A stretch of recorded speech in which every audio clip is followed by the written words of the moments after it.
د طلاق مبارکه سوره چې د قران عظیم شان 15مه سوره ده په مدینه منوره کې را نازله شوې ده 12 مبارک آیاتونه لري تلاوت او پښتو ترجمه یې لومړی آیت څخه اوري بسم الله الرحمن الرحیم د الله په نوم چې ډیر زیات مهربان پورا رحم لرونکی دی يا أيها النبي إذا طلقتم النساء فطلقوهن لعدتهن وأحصوا العدة واتقوا الله ربكم لا تخرجوهن من بيوتهن ولا يخرجن إلا أن يأتين بفاحشة مبينة وتلك حدود الله ومن يتعد حدود الله فقد ظلم نفسه لا تدري لعل الله يحدث بعد ذلك امرا ای پیغمبره کله چې تاسو خلک خځو ته د طلاق ورکولو اراده کوي نو هغه ته د هغو په عدت کې طلاق ورکړي او د عدت زمانہ سم پوره وشمیري او له الله نه ویریږي چې ستاسو پروردګار دی د عدت په زمانہ کې متاسي هغوی د هغو کورونو څخه باسي او نه د هغوی په خپل وځي مګر دا چې هغوی د کومې څرګندې بدی مرتکب شي او دا د الله ټاکلي حدود دي او څوک چې د الله له حدودو څخه تیری وکړي هغه پر خپل ځان خپل ظلم وکړي ته نه پوهیږي خایله هغه ورسته الله د توافق څخه لار پیدا کړي فإذا بلغن أجلهن فأمسكوهن بمعروف أو فارقوهن بمعروف وأشهدوا ذوي عدل منكم وأقيموا الشهادة لله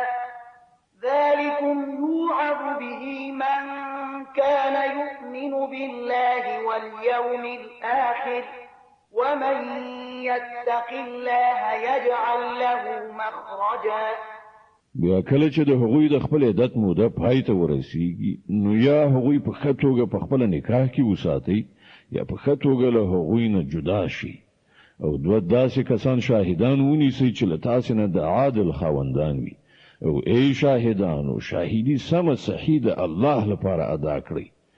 دغه خبرې دي چې د هغو تاسو ته نصیحت کیږي هر هغه چې پر الله او د آخرت په ورځ باندې ایمان ولري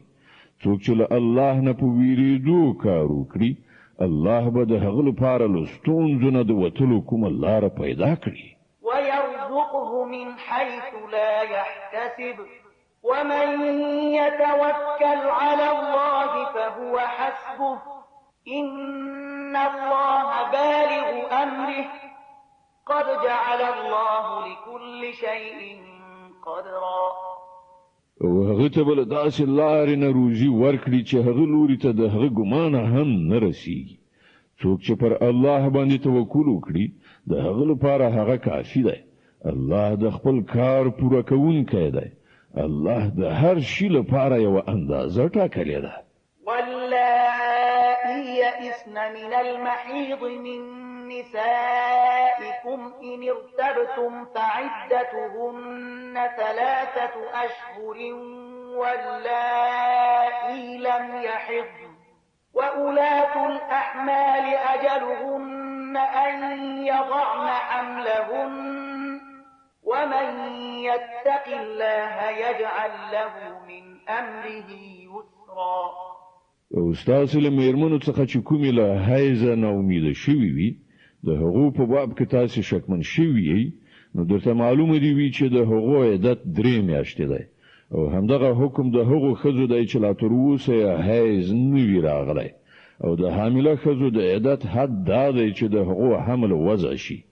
څوک چې له الله نه ویریږي د هغه په کار کې هغه آسانتیا پیدا کوي ذلك أمر الله أنزله إليكم ومن يتق الله يكفر عنه سيئاته ويعظم له أجرا دا د الله حکم دی چې هغه تاسو ته نازل کړی دی څوک چې الله نه ویریږي الله به د هغه بدیله هغه نه ایسته کړي او هغه ته به لوی اجر ورکړي أسكنوهن من حيث سكنتم من وجدكم ولا تضاروهن لتضيقوا عليهن وإن كن أولات حمل فأنفقوا عليهن حتى يضعن حملهن فإن أرضعن لكم فآتوهن أجورهن واأتمروا بينكم بمعروف وإن تعاسرتم فسترضع له أخرى.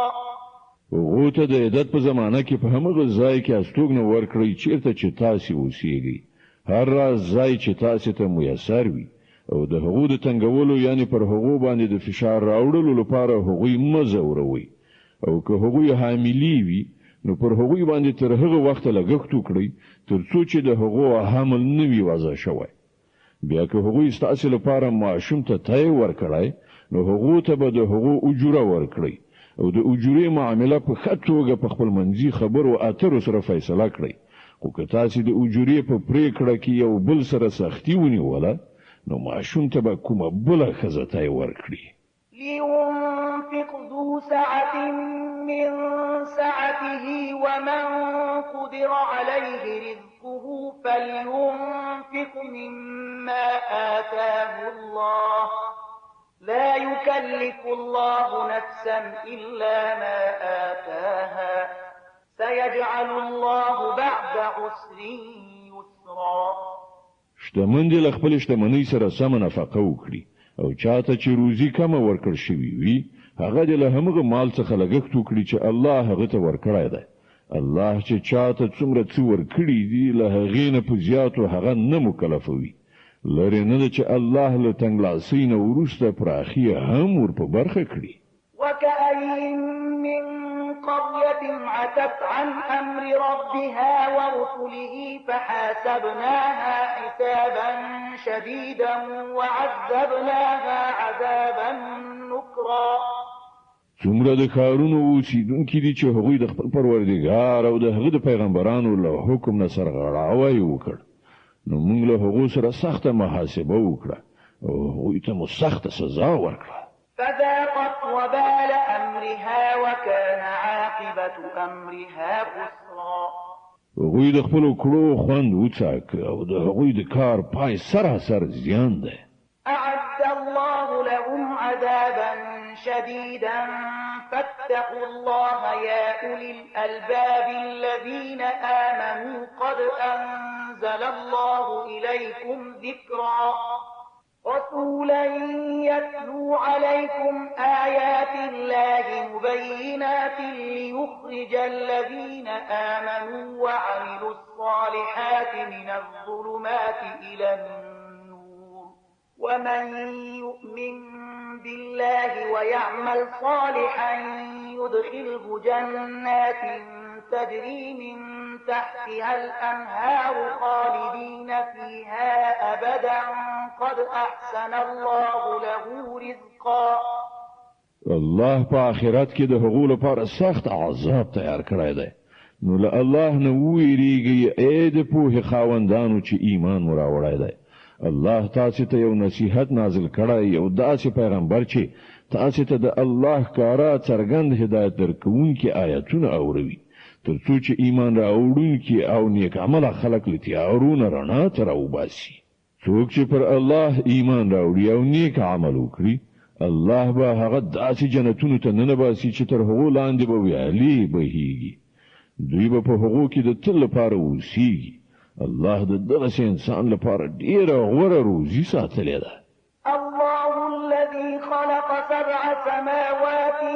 ومن الأرض مثلهن يتنزل الأمر بينهن لتعلموا أن الله على كل شيء قدير وأن الله قد أحاط بكل شيء علما. الله هغه ذات دی چې اسمانونه پیدا کړل او د همغو په شان ځمکه هم، د هغو په منځ کې حکم نازلېږي. دا تاسو ته د دې لپاره ویل کېږي تر څو چې تاسو وپوهیږئ چې الله په هر څه قدرت لري، او دا چې د الله علم پر هر شي باندې چاپیر دی.